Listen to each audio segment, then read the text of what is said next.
Welcome to the Deep Dive.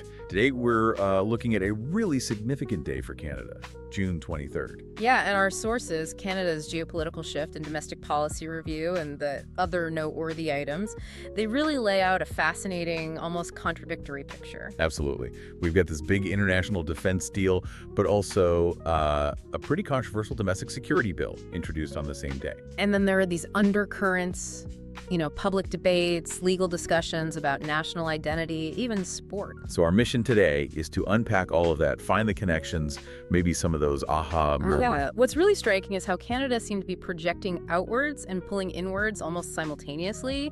It's this sort of dual movement. Okay, let's start with the outward projection then. June 23rd, Brussels. Canada and the EU signed this landmark security and defense partnership. The big deal. It's aimed at boosting cooperation, especially with global instability and, well, those tricky U.S. relations. Yeah, the details mention cybersecurity, maritime, even space security cooperation. And crucially, potential access for Canada to the EU's huge joint procurement fund. What is it, $150 billion? That's the one.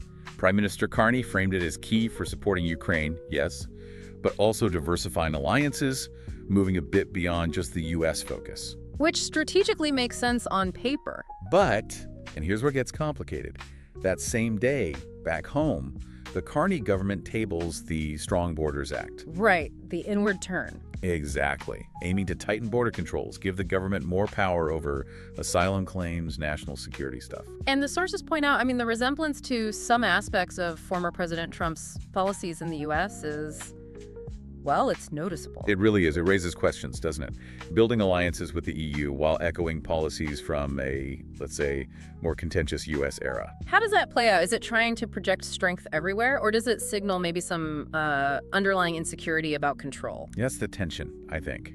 And it wasn't just high-level politics. The sources also bring up these broader societal things happening. Like the Hockey Canada trial. Yes, this sexual assault trial.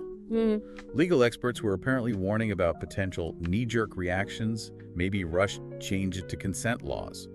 Shades of the Giancomici trial aftermath, which led to Bill C-51. Remember all the debate around that anti-terrorism law and civil liberties? Exactly. There's this worry that trying to fix things quickly could end up harming due process. It's a delicate balance. Definitely. And then, kind of related to national identity and sport, there was the whole Wayne Gretzky situation.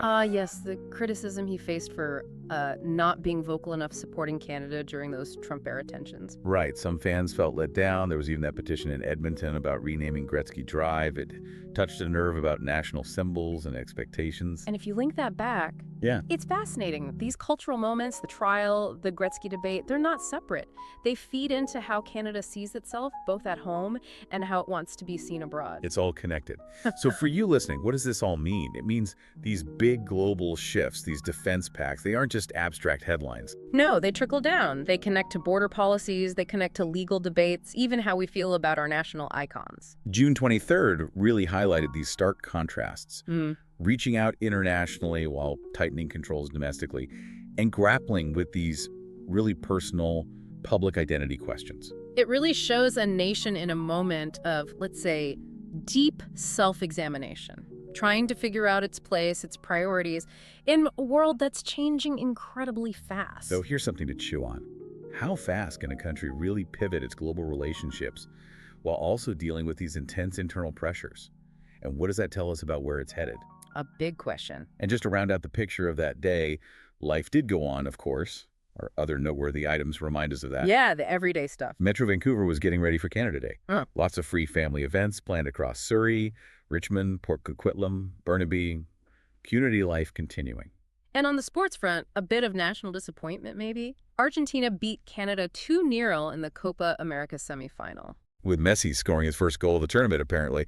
So yeah, big geopolitics, domestic shifts, legal worries, cultural debates, and soccer, all on June 23rd. It really paints a picture of a nation juggling a lot. It certainly does. Lots to keep reflecting on about how nations evolved.